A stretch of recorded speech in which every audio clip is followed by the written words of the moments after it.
Empowered greetings, everybody. What's going on? It's your boy Delatorro McNeal II, and welcome to Crushing Life with Delatorro podcast. I'm here with my main man, 100 grand for over literally 15 years? At least, man. The At one least, and at least, only man. Victor Antonio, sales ninja, sales guru, sales extraordinaire. Brother, we have been rolling a long time, man. We met in the college market, man. Yeah, we so it's did. been a while back. What year was that? I think it's 2003, 2004. Are we dating ourselves? Yep, I'm telling you, Oh, brother. man, we're dating ourselves right now. So I used to hate you because, Dell just jumps into the college market. I think I've been there at least a year, maybe a year and a half, and I thought it was pretty good until I heard Dell speak, and then I just wanted to, find a little corner to crawl and get in my fetal position. Whatever. I'm like, oh, look at the guy speak. Victor, man, listen. When I think about, I always bring super friends on this show.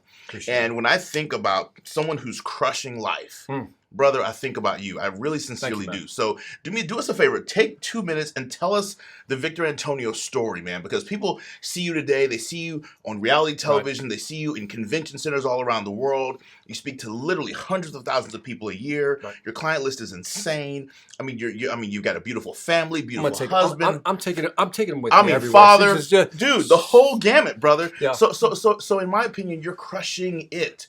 But do me a favor, man. Take us back and tell us a little bit about how you built Victor Antonio. Slowly but surely. Okay. I'm that guy that's going to tell you that, it takes a while to build it. Everybody's like, yeah, you can do it tomorrow. You can be a million. And I'm like, nah, it doesn't work that way. Life has a way of slapping you down if you think that. I'm telling you. So background, family's from Puerto Rico. Okay. They moved to Chicago in the late 50s. So I always tell the story, we were poor. Add an extra one. Food stamps, government cheese, powdered milk. We weren't too far from the Cabrini Green housing project. So, gangs, violence, the whole thing. Like really Chicago. I talked to other people and they say they're from Chicago. I said, what part? And they go, some suburb. I go, dude, that's not Chicago. Chicago's like in the inner city, right? And so mom was always about go to school, get the education, get the job. And so I got an electrical engineering degree, a bachelor's degree in electrical engineering, an MBA. Okay. Eventually jumped into corporate America, obviously, after graduation. Did my engineering thing. Okay. Did that for like 3 years. And I was like, nah, I'm making money, but I don't want to do this. Gotcha. And then one day, I got an opportunity to move into sales. Got into sales, did exceptionally well in selling. Then fast forward my career again. So now, May 9th, 2001, 3:48 p.m. to be exact. Wow, you got the time. Yeah. I was president of sales and marketing. It was a $420 million company, just to show you that trajectory. Wow. And I quit. I literally quit. And that's when, about a year later is when you finally saw me. Wow. And so I quit. I left it all behind. I remember the chairman of the company says, you lose everything, Victor. And I go, I get it. But I couldn't do it anymore, Dale. I just couldn't. You know how I call it the quiet discontent. Yeah. There's something inside of you. You go, I can't do this anymore, no matter what the money is. Yeah. And I like money. I'm a capitalist. I want people to know. I'm like a sales guy. I'm so coin operated. Put a coin right here. I start doing things. That's right. I start selling things. Right. I love money, but I couldn't do it anymore. And that was a moment for me. And then I knew I'd heard Zig Ziglar many years ago. And I said, I want to be just like Zig Ziglar, the speaker. And so I'd gone through Toastmasters just like you. Yeah. And so it was time to launch. You know what I mean? Yeah. So May 9th, 2001, it was time to launch. I want to ask you a question, though, Vic. So because a lot of people get to a point in life where they're, hey, I'm making the great money, et cetera, et cetera. Yep. But what was it in you that said it's worth the risk to step away from what's comfortable, right? To step out into the unfamiliar to launch my personal brand? I go back to the quiet discontent. The discontent becomes just screams at you. You can't do this anymore. Yeah. And so full disclosure, so everybody understands this. It wasn't like I said, screw the money. I don't need the money. I'm going to be a speaker. No. We had some money put away. I had a little bit squirreled away. There you go. And so you get to a point where you're comfortable squirreling away. There you go. Now, you know my show, Life or Debt, right? Yes, the reality. Okay, so Life or Debt, I talk about, by the way, if you don't know what we're talking about, just go online, just look up Life or Debt.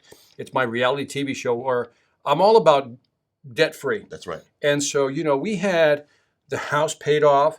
It wasn't a big house, but it was paid off, and it was ours, right? There you go. The cars were paid off. They weren't new. Nice. But they were ours. There you go. Right? Come on, right? And and then, because I had that money squirreled away, you could take that risk. You could take the leap because you had set yourself up smart. Because when we talk, modern day slavery, you know what it is?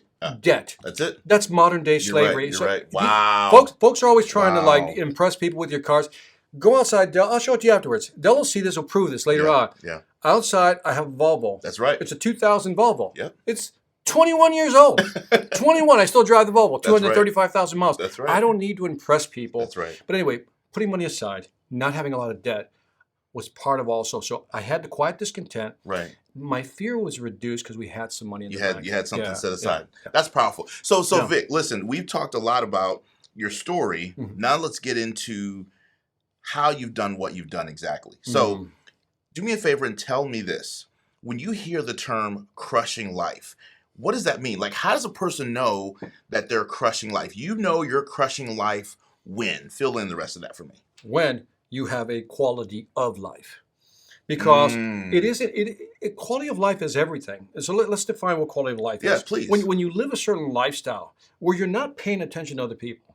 Okay. A millionaire, look, you can be a millionaire. Come to me and say, Victor, I got all this. I'm going to say, nice car, right, nice house, congratulations, I celebrate your success. Right. That's you. That ain't me. Gotcha. Do you know what I mean? Gotcha. And the thing is, that's why I don't surround myself with, look, when I buy something, Del, I always think about the cost of the acquisition. If I decide to buy a boat, which I did not, I know that's going to come a cost. I got to maintain it. Right. I got to pay a slip fee. I got to do all these things. People who start acquiring things have more debt, even if they paid it off. What are you going to do with all this stuff? Gotcha. So my wife and I have been together like 35 years. Yes. 35 years, married 33 years. And we crushing have, that. that's totally crushing that. And so we have your a kids lifestyle. work in your company. Yeah, the kids work in the company. This is what I mean. You're crushing life, bro. Yeah, you're crushing because when the kids are happy, the wife is happy. When the wife is happy, I'm happy. That's right. That's right. It's the ecosystem. It's the circle of life, right? And the dogs are happy. Yeah, and the dogs are happy. Okay, so if I was to ask you 5 or 6 key components of what quality of life is, what is it? All right, so you said living debt free. What else are some of your core keys to quality of life? That's a good question because I think it goes back to philosophy. Yeah. I think a lot of people don't have their moral code, their ethics defined. Ethics is this: it is a moral code you live by. It's almost like rules you write for yourself. Okay. And the rules begin like this: don't like debt. Rule number 1: we don't like debt. Right. Rule number 2: don't like drama. Okay. Stay out of my life. I don't like drama. All right. Rule number 3: don't screw people. Ooh, you know what I mean good. by that? In other words, I've walked away from so many deals where I could have made money, Del. Yeah. But I can't do that. Rule number 4: nobody's going to hand it to you. Nobody's going to give it to you. Hustle for it. Go grind for it. Yeah. That's the big one right there. And then 5, I would say rule: if you just can't enjoy a day, like literally enjoy a day, there's a problem there. Yeah. And so I guess I measure. Yeah. And it's daily appreciation, daily gratitude. Now here's how I do that. Because people say that, and I go, what does that mean? Yeah, what does that mean? Yeah. And for me, here's what I figured out it meant for me. This is my definition. Is that at night, Del, and I try to do this every night. I'm not perfect, but I work towards it. Okay. Is that every night I do a visual recounting of the day. Okay. Like today, I'm going to talk about how Del came over. That was cool.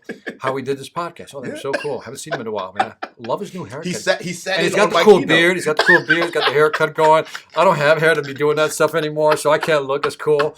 Did you know he used to sing? He was like in the Boys II Men. He could actually sing also. I can't do that. Mohawk, everything. See, and I just admire him. Well, that's his thing. I can't do that. I got an inverted mohawk if I let it grow up. And then I just do a quick daily account, which takes about, a minute to do. Yeah. And that, believe it or not, puts a smile on my face. Nice. And so I just started doing that. Yeah. The other thing I started doing what I didn't do, I did it a few years back. So I'm a little over 50. Okay. Just won't give you any more than that, right? Wow. When I turned 50, Del, I gave myself the greatest gift. Okay. And this was it. And so let me just walk you gently. And if you're reaching 50, I'm telling you this. By the way, you don't have to wait to 50. You can do it at 40 or 30, whatever you want. That's right. But when I hit 50, Del, I gave myself the greatest gift, and that was forgiveness. But let me define what that really means from a practical standpoint. Okay. I said, okay, from this day forward, turn 50, Yeah. January 13th for me. I said, all the mistakes I've made in the past, I can no longer incorporate them or think about them in my present day thinking. So for example, you ever have those thoughts where you're like, God, I screwed that up. Yeah. It's like that one time. Yeah. Back 5 years ago, I go, whoa, my brain says, whoa, that was before you're 50. You can't use that. You can't use that anymore. So all of a sudden, that deleting process of not being able to use that puts you in a better state of mind. That's powerful, man. I think it is, man. That's it's huge. worked for me. It's worked for me. So those two things, I think not going back into the old database memory. Because what is pain? Yeah. Pain is memory. That's right. And if you keep reaching into that memory and bringing it forward, you just amplify it moving forward. And you're reproducing it. Yep. That's what it is. You're representing the issue all over again. Yeah. Well said. Yeah. Representations. Yeah. So well said. so let me ask you this, brother. So we're talking about crushing life. Nobody that's crushing life. I genuinely like Dale, by the way. Yeah. Oh yeah. If you're watching this on video, you should be. So hey, Vic, you told I would never let anybody into my studio, but you can come into my studio and do this. Go ahead. It doesn't happen, and that's true. But that's the benefit of super friends, right? That's right. And that's why I'm grateful for you and just the history that we've got. I mean that, man. So check this out. Nobody's crushing life who at some point life wasn't crushing them. Yeah. So tell us a time when life was crushing you, man, and a decision you made in that time that allowed you to be who you are today. Yeah. Oh man, I got crushed so many times. You know what I mean? You feel like you're at the bottom of somebody's foot all the time. Yeah. I think when I got my first job, just over broke. Just over broke. We were talking about that. Yeah. Pre-show. Yeah. When I got my first job, I worked for a guy. I'll just call him Joe. His first name was Joe. Mm-hmm. And you ever have a boss that no matter what you do, it's just not good enough. Yeah. And the dude was like, I'll try to keep my language clean, but he just wasn't a nice guy. You know what I mean? Sure. He tried to be, but I think he was a horrible manager. Yeah. And I remember coming home, and it was like, you ever just drag yourself home? Like literally drag yourself home. You're drained. You just want to crack open a beer, a few of them. Right. That was me, man. That was me. My wife is like, I think you're over drinking. Yeah. Because I didn't like it. My wife says she saw me coming through the window one day. And she said she was looking out the window. She saw me. She goes, you came out of the car. You had your briefcase at the time. She said, I saw you get out of the car and you look like a man that was defeated. True story. Mm. And she said, I will work towards not having him come home like that anymore, which is why when I decided to leap into speaking, to give up, I mean, at the time, Dale, it was 20 years ago, $250,000 paycheck. That's a lot of money, brother. Plus commissions on top of that, $300,000 at that. So it's like $500,000. Yes, sirree. And then some stock options. Kid from the hood does well, right? Yeah. And all of a sudden I said, gotta go. I don't want to do that anymore. And my wife was like, man, she was right there. She's like, I get it. To see my head, she goes, I don't want to see him like that anymore. That's right. That's when you have a great partner. When she goes, go do that, man. Go do that, man. Go make that happen. Yeah. Regardless. And so having that support structure is good. So that was an instant where I had a manager who was really just pushing me down. But then I left the company. I don't believe in corporate loyalty. This is what I tell people. And people are always like, what do you mean you don't believe in corporate loyalty? Okay. Let's define corporate loyalty. Let me go on a rant here. I'm going to rant. Okay, here we go. Here's what I mean. Yeah. Because corporate loyalty is a form of slavery. Ooh. Here's what I mean. He says, we sign a social contract when we take a job. The social contract goes something like this, if I can write it out for you. It says, Del, you give me 40 hours a week, and I agree to pay you this. Right. Quid pro quo, this for that, right? Right. That's the agreement. Correct. Okay, where's loyalty? Was that in the contract? Nope. Right. That's what I'm saying. Right. And so all of a sudden, look, when companies want you to be loyal to them, right. But when it comes time for them to be loyal to you, there you go. And they have to downsize because the revenues aren't there. That's right. So unless you're looking out for yourself, by the way, this is in no way trying to make corporations sound evil. I'm not doing that. Yeah. The thing is, a corporation is an entity. It is not a person. It is an entity. Yeah. An entity doesn't have feelings. That's right. It's making business decisions. That's right. Yeah. Rational business decisions. Right. So why can't you be rational? And make loyalty is an emotional component. There you go. And so when I see people, like I ask people, why are you still there? Well, I feel a sense of loyalty. Right. I'm like, right. I'm like, I view myself, I've always viewed myself literally as a product to be bought and sold on the open market. Call me because I got a price tag. Yeah. Here's what I want. Yeah. Book me or not. Who's paying? Who's paying? Period. Who's paying? Who's putting quarters in, right? Yeah, that's right. And then it's like, who's going to pay me more? That's if somebody comes with a better offer, I'm going to look at it. Yeah. And I'm going to make a rational decision based on it. A lot of people get trapped. Yeah. Because of this false sense of loyalty. Yeah. But in the end, you have to look out for yourself. And I mean that in a positive way. Yeah. You give the company 40 plus hours of effort. Yeah. 40 hours plus of effort, That's and true. you get paid. Yeah. Beyond that, you don't know anything. That's and make your decisions based on that. So so I say that because I left that one company, went to another company. Came across a great manager, worked for him, but then I moved into sales, got a horrible manager. Later, I'm out of here, back on the market again. Right. I put myself back on the market. Right. And every time I moved from one company to another, my numbers went up. Yeah. My revenue went up. My positioning went up. And you were still in your core skill set of selling. Correct. Yes. Yeah. And so selling has always been good to you. Yeah. So the lesson it's been very, very good to me. Very good. Very good to me. Right. So you got to find your sweet spot, right? I found it accidentally, by the way. Yeah. Okay. I'm not going to say it was by design. I'm not going to say, well, I just sat there and I contemplated all these things in life and I wanted. No, it was like, here was the pitch. Hey, Victor, would you like to make more money working as a salesperson as opposed to an engineer? What do you mean by more money? A true story. This is what happened. I designed this wireless system. I was in it was a telecom company. I designed a wireless system. I tell the story all the time. Sales guy's name is Ken. Give you the short version. Ken and I are working on this deal. He's a sales guy. I'm the engineer. I designed the system. 26 site for Iowa State Power and Gas. Boom. We sold the deal for $5 million. Ken calls me up. Says, Victor, we won the deal. I'm like, oh man, my first big system. Yeah. I'm like all pumped up, Jack. He said, Victor, I'm taking you out to lunch. I said, what? Ken's taking me out to lunch. He said, Victor, you get to pick the place. I said, what? I get to pick the place. What do you think I did? Pick a steakhouse. Yeah, I picked a steakhouse. He said, we go out there, picks me up middle of the day. We go to lunch, get a steak, even lets me roll in a beer, get a beer, having a good time, come back. I'm all fat, dumb, and happy. Belly's full. Life is good. Right. How can everything go wrong? And then I see this guy. His name is Roy Cole, senior engineer. Roy Cole says to me, what are you so happy about? Dude, Ken, we just won that deal. $5 million. Ken took me to lunch. I know he paid for that steak, man. I ordered off the left side of the menu. That's right. You know what I mean? That's right. Not the right side, the left side. Yeah. No Didn't price care about tag. that. No price tag. And he said, and I'm all excited, I'm all jacked up. And he says, Victor, let me ask you a question. Now, when somebody says, Victor, let me ask you a question, I can assume you. it is not going to go your way. It's not going to go good. Right? It's not going to go your way. And so he goes, how much did you say you paid for that lunch? $50. He said, and how big was the system you sold? $5 million. I said, he says, so you pay $50 and it's a $5 million system.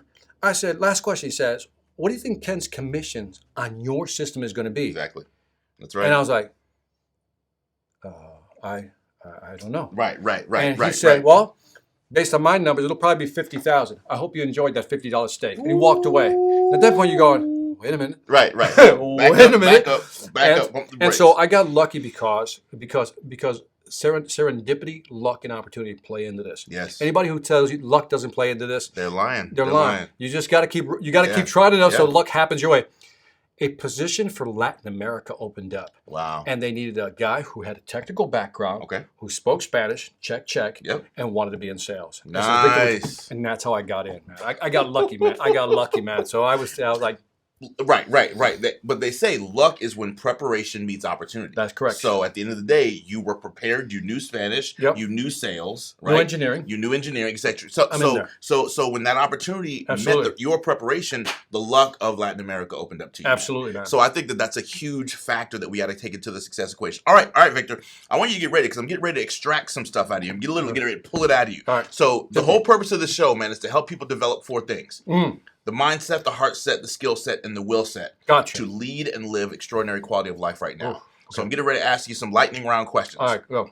Let's start off. Mindset. What are 2 things that you have done that's allowed you to cultivate the mindset that you have right now that's allowed you to be a 7- and 8-figure earning entrepreneur that's crushing it globally? 2 things that are keys to your mindset. 7-figure, never 8 figures. But I appreciate that. Yeah. I appreciate that. I appreciate that. I'll do 6 or 7. Cumulative. 8. You've done over 8 cumulative. Yes. Sold. Yes. Thank you. Okay. Got it. Okay. Don't play with me. Okay. So, focus.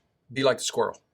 Focus and be like the squirrel. These are your 2 keys. Yeah, because the squirrel, all focus. Look, bird feeder, right? Okay. In Minnesota. Short story.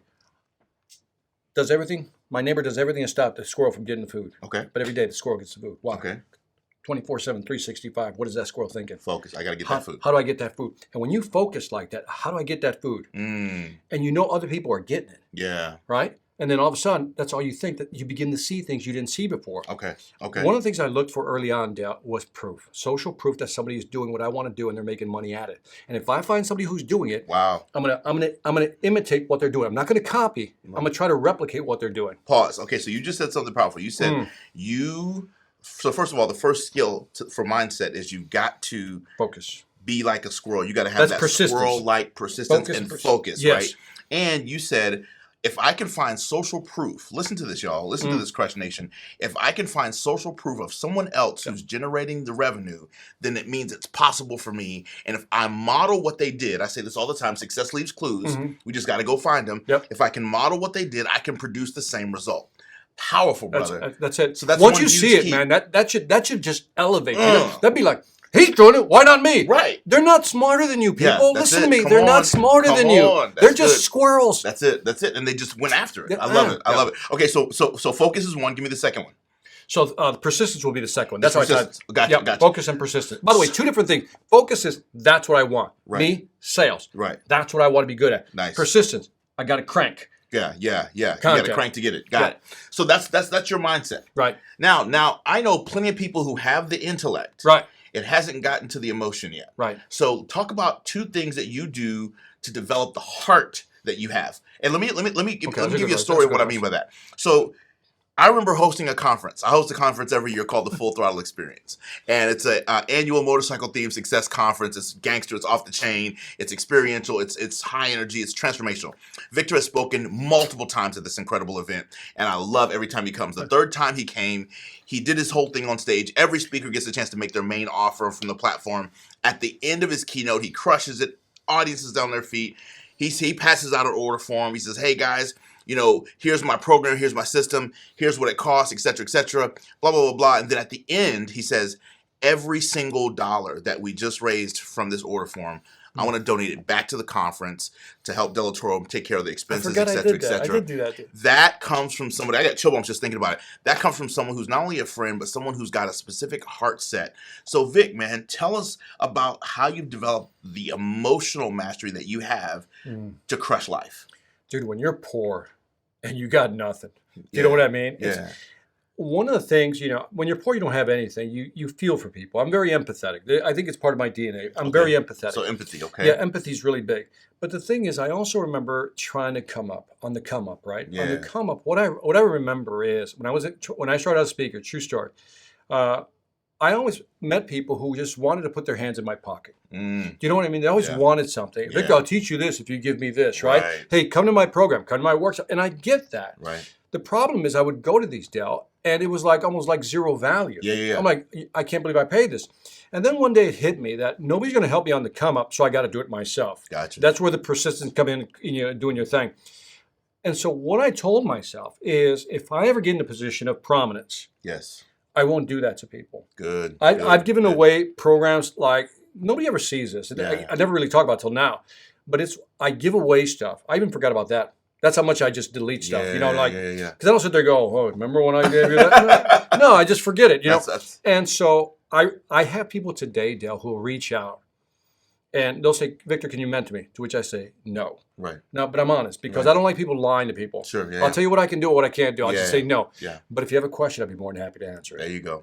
That's what I always donate. Nice. And so because I'm empathetic. You have a heart of empathy and a heart of contribution that doesn't remember. That's powerful, man. Yeah, I don't remember. I love something that Anito Cubain said. He said, you should give without remembering and you should receive without forgetting. Oh, that's that's hot. That's hot. I love that. He said, give without remembering and receive without forgetting. Jeez. Oh, that is so good, man. That chill bumps, man. Damn, that will give you a heart set to crush life. Oh, guys. I love that. I've never heard that. I'm still absorbed in that one. Sorry, it's deep, bro. I'm absorbed in that one. I got the first part. I never thought about because the second one is all about gratitude. Yeah, man. The second one, I like that. So that's one thing you can't do. When you go back to all those 50, I got to remember all the stuff I received. Yeah, we'll allow those to sneak through. That's good, man. Yeah. I love that. All right, cool. Now, Vic, everybody. Heart set, got it. Now we're going to the third one, right? So now we've gone from the head to the heart. Let's go to the hands. Money. You're a beast. Yes. At sales, and you're a beast at money. Yeah. What are two things that you've done to cultivate your skill set? And can you please talk to Crush Nation about the importance of picking one thing? Because that's what I think you're really a master of, man. You picked something and you've built. You're like the John Maxwell of sales, because John Maxwell picked one word and mastered it. Leadership. You picked one word and you've mastered it. Now I've watched you do this, bro. Yep. It's been a while. So talk to us about how you've built your skill set. So in 2008. when we met, I was doing a lot of motivational speaking. I had booked The Logic of Success, and I wasn't feeling it. Okay. I got to tell you a story. This will tell you to do it. This will tell you to do it. This will tell you to do it. So I lived in Minneapolis for 10 years, right? Okay. So I'm down at First Avenue. Yeah, that First Avenue, Prince First Avenue, right? Wow. And so if you remember, it's just a floor. There's no seating. There's just a floor and the band, right? Okay. So that night, Run DMC, I'm going somewhere with this. Run DMC was there, but without DMC. Okay. Right? It was just Reverend Run, right? Yeah, Reverend. And so he shows up, doesn't have the hat, doesn't have the chain, doesn't have the the Kango, doesn't have any of that. He's just dressed nicely, but just casual, right? And he starts doing his thing, and all of a sudden the guy, he was like 2 rows in front of me, almost right at the stage. He has the fedora. I don't know that hat. Yeah. He throws up the hat to Run. Just throws him the hat, right? Here, have this. There you go. And Run grabs the hat, catches it, looks at it, and he just says, he throws it back at the guy, says, I'm not feeling that anymore.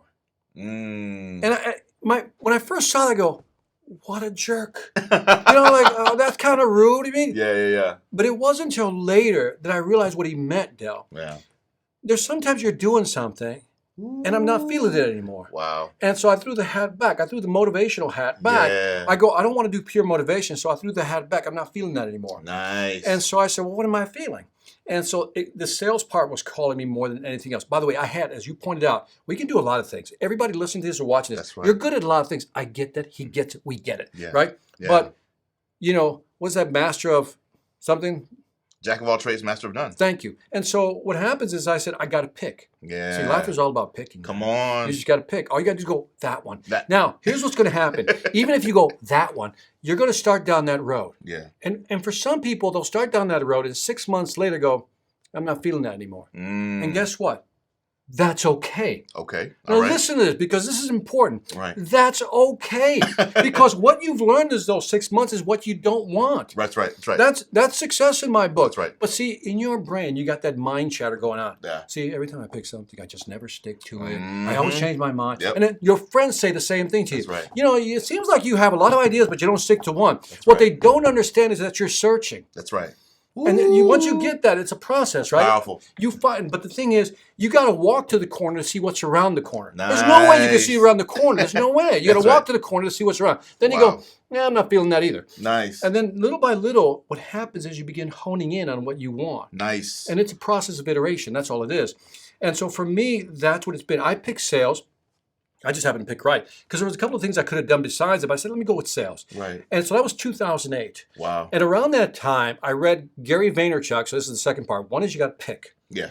The second first part is skill set is got to pick. Yeah. The second part, I read a book by Gary Vaynerchuk called Crush It. Yeah. That's it. Not making this up. This is a true story. Yeah. True story. Fantastic book. On my mother's grave. Yeah. True story. Yeah. And so in there, he said, video all in on video. If you go to my Sales Influence channel, you'll see there was 2008. I'd signed up. Yeah. When I read that, I go, okay, pick sales, pick video. Boom. Because I realized everybody had books out there. I didn't have books, right? Everybody had, they had their stuff in the journal. Like Gittimer had his stuff in the journal. Right. Brian Tracy, well, he has history. Right. I had the whole Sun Tzu mindset. Right. Attack your enemy where they're weakest. I said, where are they weak? Nobody's doing video. Boom, went after So when I read the Gary Vaynerchuk book and he said all video and Google had just bought YouTube, I'm like, okay, this is an easy one. Nice. So I pick, and then I picked a tool of choice. Right. So you picked an expertise. Listen up, Crush Nation. Yep. You picked an expertise, and then you picked a methodology, my strategy, or a strategy within my go-to-market strategy was video. That's my go-to-market strategy. And we happen to be in your literally 5-figure studio now. I win. Right? I got it right. Right. And you got it right. And years later, man, you've just mastered this. Okay, so the skill set is sales, and then the skill set within the skill set was video with sales. I'm going to give you the other part. Masterful. That's the skill set is sales. Okay. But the tool set, I'm going to add tool set. I'm going to add tool set. I'll just add tool set. Come on, somebody. The tool set is video. Nice. And by the way, I do podcasts. I don't like writing articles that much. That was another example. I started writing articles. Not feeling that anymore. Throw it back. Just throw it back. I'm not feeling that anymore. Because it's all about, we talked about, it's all about friction. If there's too Yeah. much friction in what you want to do, because you don't really like doing it, That's right. then don't do it. That's right. You got to be honest. I mean, that's the hard part. You got to be honest. You got to with be honest with yourself. Brutally honest with yourself. Yeah. Do you suck at writing? Yes, I do. Well, let's not do that. Let's find somebody else to do that for us. Exactly. I don't look good on video. That's probably your self-conscious mind talking, but that's you know, because everybody can look good. By the way, it doesn't matter how you look on video. It's the content you deliver on video. That's right. That's right. So anyway, those are two I would put together for those. Powerful. Final aspect. All right. We've talked about mindset, heart set, skill set. You added tool set. Love that. Now, will set. In order to do this, how long have you been doing it, brother? Well, 2008 for sales. So 2008 till now, what's that, 13 years? 13 years by the time of this recording. Yeah. Been beautifully married for how long? 33 together years 35. At the time of this recording. So talk to us about your will set. There is something in Victor Antonio that does not allow you to quit. It doesn't allow you to give up. It always has you pushing forward. Sure. No matter the difficulties that you've encountered along the way. Because even when you pick sales, it hasn't been sunshine and rainbows that whole time. No. It's been hard. So talk to us about your will set, brother. Dude, will set is one word. Fear. Dude, I am so motivated by fear, you wouldn't believe it. I am fear-driven. I wasn't expecting that. Break that down. Because everybody thinks that fear is a bad thing. No, fear is the ultimate motivator. When you're afraid to be poor, you're motivated. When you're afraid to lose, you're motivated. When you're afraid to not have enough money to send your kids to school, you're motivated. Wow. So fear has been my biggest motivator. Now, people think of fear as something as debilitating. I don't view it as debilitating. I view it as a way of staying motivated. I don't like being broke. Because I know what that feels like. Right. I'm not afraid to go back. I'll go do it if I have to. We'll go back to the food stamps, the government. We'll have to do it. But fear keeps me moving forward, which also makes me adjust. When I see people in the market doing different things, I see the market shifting. Yeah. I'm afraid of falling behind. See, my afraid has a positive spin. My whole afraid has my fear has a positive spin. That's clean. So when people always like, well, you should overcome your fear. I'm like, no. You should live with that fear. Leverage that By the way, puppy. hug that fear. Give it a name. Call it Freddy Fear. I don't care. Fanny Fear. Give it a name. Hug it. Go, you are my fear. You are my motivator. Right. So it is. Dude, that's fear. different, bro. That's a different take on it. But it's interesting because that we do this naturally. That's why I like fear, because it's natural. Because, for example, when we think somebody's doing better than we are, we call that envy, right? Yeah. But if you scrape just a little bit, just scrape it, below envy, the low surface is fear. It is a fear of, I am falling behind. I'm not keeping up. There you go. That's good. So it's inadequacy that drives me. Like, how can I get better? Yes. So fear is the greatest motivator I have. That is, will and fear go hand in hand. Powerful. Yeah. Vic. Powerful, man. All right, cool. This is epic, man. You are doing this is phenomenal. Is it working for you? I really, Crush Nation, you guys, I know you're loving this. All right, cool. Vic, powerful question. So we've covered the 4 elements. Now let's get into this. You and I are speakers. We speak all over the planet, dude. Yep. Every time we're interviewed, whether it's virtually or live, people tend to ask us the same battery of questions. Okay? So here's my question for you. What's a question that you've never been asked that the answer to it is a key to your success, but people always glaze right past it? What's a question that you're never asked whose answer holds a key to your success? 2 people can read the same article, Victor. This is me asking my question to myself. Okay. 2 people can read the same article. What do you do differently that gives that article value when you create a video or something, a podcast? Okay. And my answer would be, if they asked me that question, what do you do differently? I said, well, 2 people can read the same book. 2 people can go to the same workshop. 2 people can go to the same conference. Right. And have exposure to some content, but it's what Victor Antonio does to it. So the question I wish they asked me, what do you do to it? Yes. When you see information, when you see content that makes you victorize it. Right. Good way of putting it. Victorize it. Victorize. I think I'll use that from now on. I'll victorize that thing. Victified. Yeah. And so what I do is, the thing is, in my head, I have this perspective. How can I take that piece of content, let's say a book, for example. I read a book, and I read the book, and I can absorb it for me, or I can absorb it for my audience. Okay. I absorb it for my audience. I go, okay, that's a good study.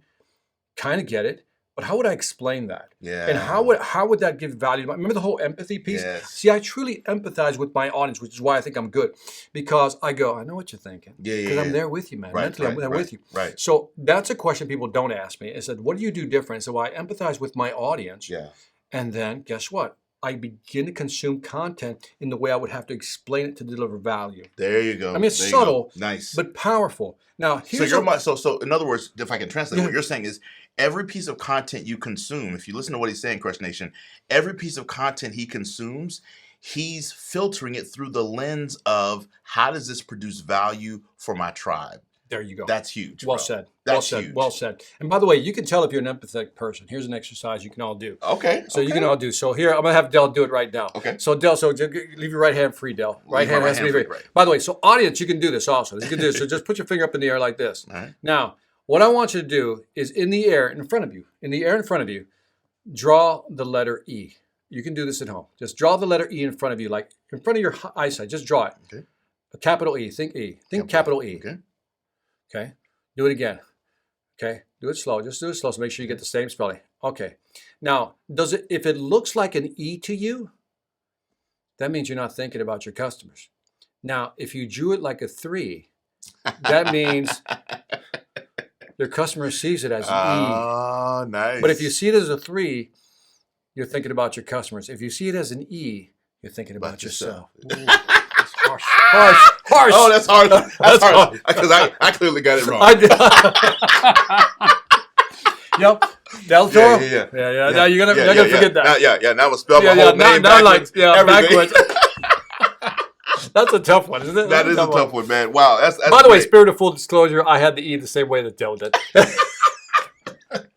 All right, cool, Vic. Next question. What's one story? As speakers, we're masterful at telling stories, and you're a master storyteller. Yeah. What's one story you've never told from the stage? One story I've never told from the stage. Oh man, that's because we get good at our bank of stories. We got our battery of stories. Okay, here's a story. All right, here's a story I've never told before. All right, ever in your life.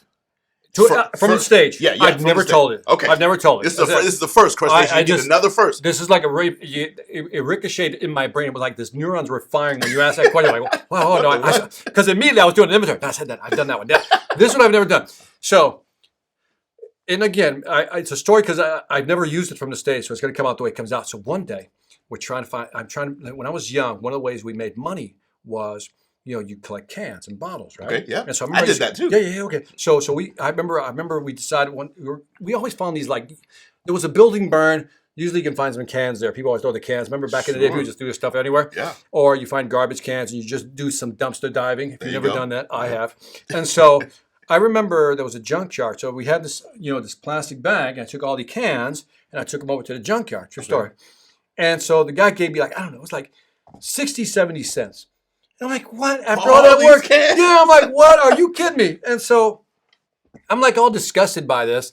And then I remember getting home, bought my ice creams. Remember, you could just walk to the corner store, get you some ice cream, come right back. Yeah. And so I don't know how the idea came about, but I remember it was raining.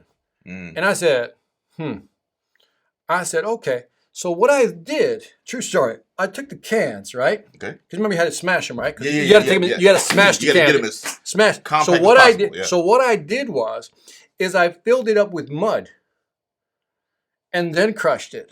And so there was still some mud dirt in there.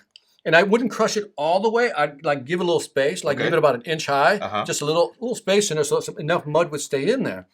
And so now when the mud dried, it was so much heavier when I took it back. That's some hood stuff right there. I was gonna say that is some hood stuff right there. Wow. Trying to make $1 out of 15 cents. You were increasing the value. I don't know about that. I think I was stuffing the value on that one. Yeah. You passed By the way, on that one. I regret doing that, but that was before I was 50, so I don't think about that anymore. You forgave yourself. Yeah, I forgave myself already. That's a great story. That's the only story I had. I never told that story. Wow. I don't think I've ever told that story, actually. So here's the challenge. Yeah. What is the key lesson there? What is the key takeaway?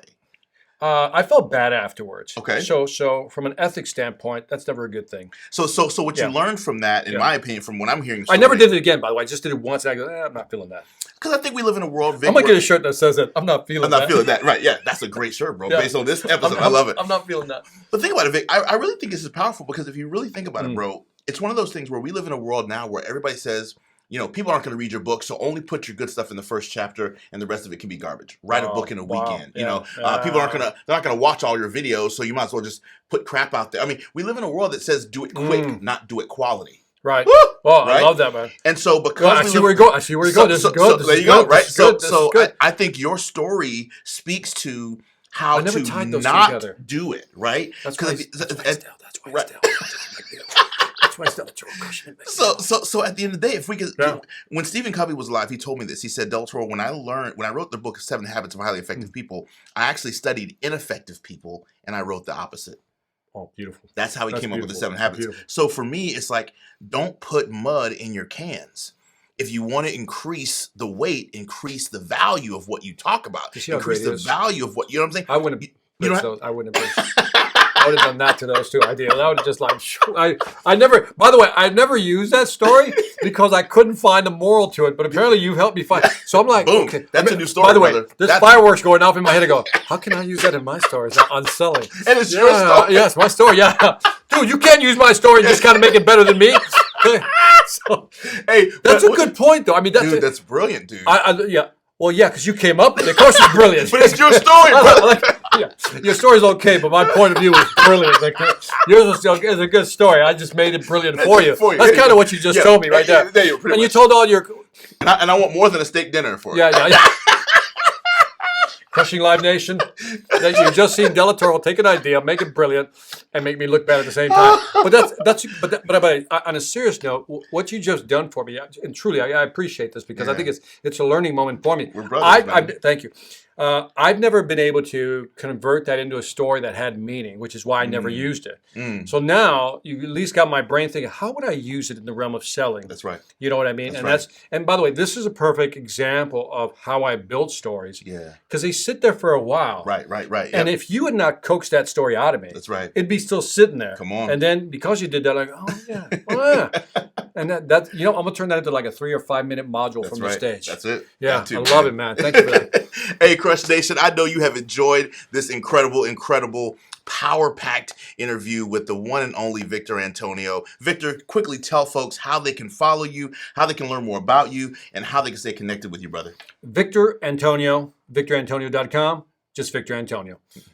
Everything on social media is Victor Antonio. Everything is Victor Antonio. Just Google the brother, and everything pulls up. Hey, by the way, did you know, Joe, that I have a Wikipedia page? Nice, you got the wick. I got the wick. That's fire, brother. That's congratulations, man. Do you have the wick yet? I don't. I think when you Google me, I don't know. I gotta You're just look. Brilliant. He's just brilliant. That's it. He just takes my story and makes it brilliant. You need a page. You need a page, man. Well, I'm gonna bring you back for the next segment of the podcast, man. Thank you so much for this, Vic. This is incredible, man. Brother. Dude, this was fun, man. Later. All right. 1, 2, 3. All right. The next segment of our podcast, Vic, this is Can I See You in the Cellar? And if you remember from my reality show. Yes, that great reality show. That was another thing you did. So he puts out a reality show, which I thought was brilliant, man. Thank you, man. The mansion, the whole thing. Yeah. 9 contestants. Oh, that was amazing. The world's first. That was so well done, man. Thank you, man. By the way, I'm not asking you to reveal, but I know that cost, first of all, effort invested and the amount of money you invested in the keynote had to be quite big. And so for that, I applaud you, man. That was a perfect example of doing something different, stepping out of the box and taking a risk. And I appreciate you for that, man. That was brilliant, man. That was brilliant. I was jealous, but it was brilliant. I didn't like you at the time, but that was brilliant. I think you and I, to be honest, so this is one thing about the speaking industry. You and I don't really know anybody else in our industry who has a reality show. No. You and I think, are the only two that I know of. I can't. In our industry that have starred in their own reality show. Grant Cardone. Okay, Grant Cardone. Okay, Grant has, he did an episode on something Discovering a Billionaire or something like that. Okay. They actually called me for that. But a full season? No, not a full season. No, you're right. Yeah. Full season, you're right. Yeah. I think you and I are the only two that have a full season. Larry Wingett. Oh, yeah. Larry Wingett. Yeah, Larry Wingett. So a third one. Yeah, Larry Wingett. That's still a small percentage. Very small. So anyway, my show is called The Keynote. In The Keynote, there's an episode. It's the world's only business reality television show based on public speaking. And so we have a segment called Can I See You in the Cellar, where we have a no-nonsense conversation with people. Let's be honest. That's when you take them to the cellar and read them the riot act. Like, what the? Hey, why are you Right. And then you just drill into them. I mean, he has people in tears, wanting to leave, wanting to just commit suicide after that little session. So let's be honest. So let's get into it. So let's get into it, Vic. So three questions that have come from Crush Nation. First question is from Lisa. Lisa wants to know. She says, Vic, I am a struggling entrepreneur post-pandemic. What are 3 things I need to do to increase my sales today? What is she selling? Do we know? She didn't say. She just said, I'm a struggling entrepreneur post-pandemic, which I'm sure a lot of people fall into that category. Okay. I'm post-pandemic. What are 3 things that I can do to increase my sales today? First of all, she blew the biggest opportunity. It's to define what she was selling so we can actually talk about it on Crush Nation. Ooh. Boom. When you don't tell people what you're selling, what do you want us to do? I mean, nobody knows. Wow. You got to scream from the mountaintops what you're selling and what you're good at. So let's make that one the first one, because right now you could have been on here. We could have been talking about you. We could have probably referred to your website to them, but you missed out because you weren't specific. So that's the key. So anytime you get a chance to ask a question in any platform, promote what you do first as a part of the question. Yeah. And by the way, it should be the first 5 or 7 seconds that I'm a sales trainer, and here's my question. Boom. Nice. Got it in there real quick. Huge. Because, and so that's a massive takeaway. I don't know what a product is or service, or maybe, but here's what I would look at. Right now, there's so much noise in the environment out there. That means everybody's putting out content. The pandemic has done something that I had not seen before. I was talking to my wife about this morning, is that people have accelerated the amount of content that they're pushing online. Yes. And to your point, let's get back to the can. My story, but your brilliant take. And that is, a lot of them are putting out cans with mud in them. Yeah. That's a good analogy, isn't it? I'm gonna use that. Cans with mud in them. They're putting out cans with mud in them. And so what happens is you can stand out by putting out cans with no mud in them. In other words, quality content. That's right. That's what I've relied on. So 1, let people know what you do. 2, put out quality content. Number 3, make sure your branding game is good across all social media platforms. So all 3 things, who you are, right? 2, again, be focused. Give them quality. And number 3, be branded across the different channels. Now, if you're saying, well, Victor, I get that, but how does that increase my sales? Here's what you do, Lisa. Listen carefully. Figure out who you're selling to. Identify the person. Remember I said pick? You got to pick. Yeah. So let's say you pick your avatar. And your avatar is, let's say, you want to sell to HR directors within companies. How big are the companies? I don't know, Victor. They got to be between $25 to $50 million. Great. You know your pocket. Okay, $25 to $50 million. How many employees? Okay, at least 300 employees. Okay, great. Nice. Sell to them. Nice. And then get on LinkedIn and begin connecting with those people. Have your pitch down. Join the Sales Velocity Academy. Know how to write a script. And then really sell to those folks. And just focus on that. Wow. Powerful. Strategy, tactic. Okay, cool. Question number 2. So, Lisa, I hope you got great insight from that. What he said to Lisa, instructive for everybody. Sure. So apply it to every one of you all who are post-pandemic. Let me ask you this question. John asked this question in our Facebook group. He said, listen, I have a product. I'm great at selling it. The problem is I don't know how to scale. What does it mean to scale a company or scale a business or scale a product? I think a lot of us, especially as a result of the pandemic, who are used to doing things live, right? When you switch over to virtual or online, you now have to figure out how do you scale. Right. So what does it mean to scale a business or to scale your sales? So you remember the book by Michael Gerber called The E-Myth? The E-Myth, yeah. He said, never work in your business, work on your business, which means working in your business means they can't live without you. Working on your business means they can live without you. So when we talk about scaling, we're talking about several things here, many moving parts. But systems and processes are the 2 big ones, right? Okay. Do you have systems? Do you have processes in place? He says he's great at selling. Great. Gotcha. Do you have that into a process? No? Then you should. And you look at systems. What tools are you using? Do you have CRM systems? What type of platforms are you using? Nice. In other words, if I were to bring somebody on board for the first time, how long would it take them? And here's a key phrase. Time to value is important. Time to value is I hire you. Okay. And then it takes you how many months to create value for the company. Ooh, so that's time to value, right? Okay, cool, nice. And so scaling to me means that I've reduced that time to value to such a point that I can bring people on and scale my business quickly. So it's all about the systems, the processes, and I'm sure there's other things we can talk about, but those would be the 2 big pieces. Wow. So when he says he's doing that, I think when we talk about scaling a business, it's how do you grow within the boundaries of being able to sell it, but also support it. Nice. Because if you sell it and you can't support it, that's it. Your net promoter score goes to hell when people start complaining. Wow. Yep. Jeez. Yeah. Fantastic. Final question comes from, I think, Raymond. These are good questions, Bob. Thank you, man. These are very good questions, actually. Final question comes from Raymond. He's grown his business to high 7 figures, and he wishes he was smaller. And And I've heard a lot of people talk about, hey, I grew it too big. I don't enjoy it at this size. Sure. Can you speak to, because I mean, everybody is talking about big, millions, billions, make as much as possible. Is it possible that certain entrepreneurs or certain business owners the company can get too big and it's actually more valuable to the entrepreneur or the owner for it to be smaller? Yeah. It's interesting because... Is less more? Yeah, I mean, that's really what he's asking, right? The thing is, when you scale the company that big and it's no longer fun, maybe because I think the cultural aspect is probably diminished. The cultural aspect is... He ain't feeling it no more. He ain't feeling it. I ain't feeling that anymore. Just throwing the hat back. I ain't feeling that anymore. That's what he's saying. I'm not feeling that anymore. Right. But what happens is that I remember there was a number, and I can't. Don't ask me where I found the data point, but I remember the number is 150. That small towns start feeling less of like a community when they exceed 150 people in their population. Right. And so something happens it's like when you get a small party, right? Everybody knows each other, everybody's talking, everybody's having a good time. Right. But the party gets to a size where now everybody's talking over here, there's somebody else. It's too many clicks. It doesn't feel, and maybe that's what he's saying. Yeah. But this goes full circle to the beginning of our conversation about quality of life. What he's discovering is that he doesn't enjoy his quality of life because now he's investing, but he's not getting what he wants. To him, it's not so much the money. Right. It's the enjoyment he was feeling. With the tribe and the cohort, we're doing this together. We're building together. We're on this mission together. And he's lost that. Yeah. And so, by the way, it's a good problem to have because it's always easy to scale down as opposed to scaling up. Wow. Sell off a part of the company would be one answer.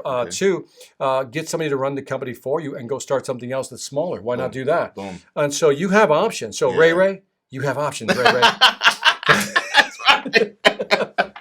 Victor, you're awesome, man. Thank you so much for being a part of Can I See You in the Cellar, brother? You're a beast, man. You're a beast.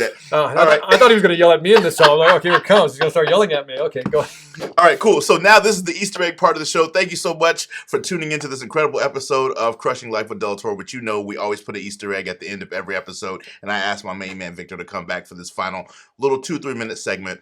So, Victor, a lot of people don't know this about you, but again, you starred in an incredible reality television show that hit mainstream television called Life or Debt. Correct. It was a remarkable show. And in that show, you literally helped families to completely restructure and basically run their home like they run a business. Correct.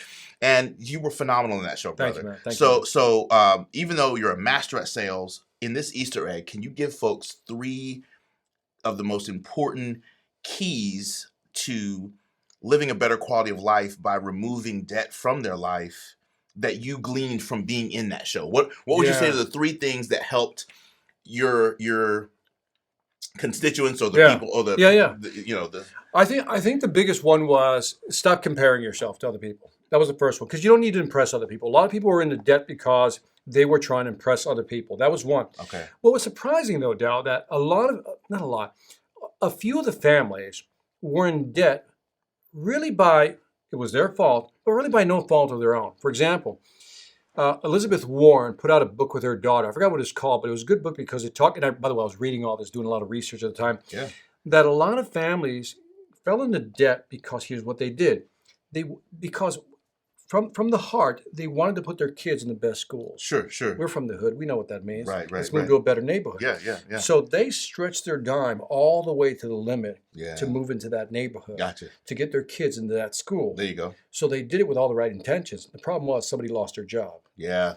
And then that began the downward spiral. So the lesson there is that you got to be careful when you stretch yourself like that. Yeah. So that was the big one. So from here, number 1 is stop comparing. Stop comparing. Number 2 is don't overextend yourself. Don't overextend yourself. Okay, and then what another lesson I heard in there was be prepared for crisis. That's Have right. some kind of emergency fund or well said. something, be prepared for some kind of crisis, right? I like the way you looked at that. Okay, and then what would you say the third one would be? The third one is that there's needs and wants. And what we did is we would go through the inventory. So the show is called Life or Debt. You can see it on Amazon or Hulu. No, I don't get a commission or royalty. But it has like 11 episodes we did. Fantastic show. Yeah, it really is. And it has so many lessons in there about money, personal finance. And life. And just life in general. Personal development. Yeah. Their feelings and emotions towards money. So much good stuff. There's a lot of good stuff in there. But I remember we would go into somebody's room and we go, is this a want or a need? Yeah. Is this a want or a need? And in many cases, we have a lot of wants and and we don't need that much stuff. That's so right. that was the big one. Yeah. But I want to share with you the biggest takeaway I took of this. It was unexpected, Del. Okay. This is an Easter egg within the Easter egg. All right. Can we call that a babushka egg? Yeah. Okay, a babushka egg. An egg within an egg. And so the first couple of episodes, I was in there like, come on, man, you guys can do this. We can get out of debt. We can do this together. Motivated, right? Right. No, and it didn't work. And I remember the director who did John Taffer. If you know Bar Rescue, I had the same director John had for the first season, I think. And he said, Victor, he says, you got to hit him in the gut or else they won't get it. And I go, what do you mean hit him in the gut? What do you mean by that? Yeah. And so here's an example. This one's called the Cuban financial crisis. That was a twist we gave it. Okay. And so first day we get there, Del, Cuban family has a restaurant, borrowed $150,000 from their father, had not paid them back in like 2 or 3 years, right? Wow. So all of a sudden, I noticed that he has like sports memorabilia. She has some other nice stuff, art, whatever, maybe. I forgot what it was. And then I remember towards the end of the first day, because I'm there 5 days, 5 days for the assessment and to help them, and then come back in 90 days to see how they're doing. Okay. Day one, I'm there. They're not getting it, Del. They're not getting it. And so you got to watch the episode. So all of a sudden, the director tells me this. Okay, have them come to the front lawn. Says your back's to the street, Victor. Right? Couple's in front of you. He says, here's what we're going to do. He said, I want you to take everything in their house. I said, what? He says, yeah, I'm going to have a moving van pull up. He's going to take everything. I was like, no, dude, we can't take everything. I mean, it's just too much stuff to take. So he agreed to take everything in the living room, right? Okay, gotcha. So here was the set. So I'm talking to the couple. I said, all right, look, we need to start. If I was a bank, I borrowed you $150,000. I would expect you to pay me some money back. So I'm asking for some earnest money now. Right. Ask the husband, give me $500. Do you have $500? He goes, no, I don't have $500. Ask the wife, do you have $500? No, I don't have $500. So you sure? That moment, on cue, the van pulls up, right? Moving van. 2 big guys get up, come behind me. I ask them again, are you sure you don't have the money? Like that, they go, no. I said, all right, guys, go in there, take everything in the living room. Take the sofas, take the lamps, take the tables, take the rugs, pull the baby photos off the wall. I want those too. I want everything in that room, including the nails. Dang. Everything. Dang. It wasn't until the 2 guys come out with the sofa first. Yeah. When they saw the sofa, the father specifically, he lost it. Wow. The amount of expletives that came out of that man's mouth. And then he was like crying, but not crying boo-hoo, crying anger. Yeah. He's Cuban. Yeah. He's Latin. Yeah. And I'm like, oh. And I remember the director was like, Victor, go talk to him. I said, I'm not talking to him. I'm Latin. I know another Latin. I know what that looks like. But and then we ended the show. The next morning, day 2, we come back. I walk in like nothing happened. Yeah. What's up? Yeah. What's up? And nothing. They're not talking to me. They're side-eyeing me. Wow. They're looking me up and down like I'm small type of thing, right? Yeah. And so also they give you the side eye, right? And so what happens? So finally, the husband starts talking because we got to talk about this. And he just really gets emotional. He says, Victor, for the first time we had to explain to our kids last night why there was no furniture. It's because we simply didn't have any money. Yeah. And he goes, and that right there, that moment, you could feel this click. Yeah. Like they got it. Yeah. Now there is a twist. I'm not going to tell you, but there's a twist in that story. Oh yeah. That you would powerful. not expect. Yeah. It's powerful. But I realize that sometimes you have to hit people in the gut. Yeah. And make them feel the pain of their decision or the weight of it. Yeah. And then they'll change. Yeah. And so I don't know where I was going with that, but I wanted to share that story. It's the whole adage of we don't change until the pain of remaining the same. Yeah. The pain of this, the pain of the same has to be greater than the pain of the change. Exactly. Yeah, every time. Every time. So he got to what we call in psychology threshold, where I'm sick and tired of being sick and tired. I'm ready to do something. There you go. There it is. Victor, you're awesome, brother. I love Thank you, man. Again, man. Appreciate you so much. Dude, I enjoyed this with you, man. Crushing life. A lot of questions. With Delatorro, man. Like one too many questions. They like too many questions. We out, y'all. God bless you. We can't wait to see you somewhere around the world crushing life. Peace.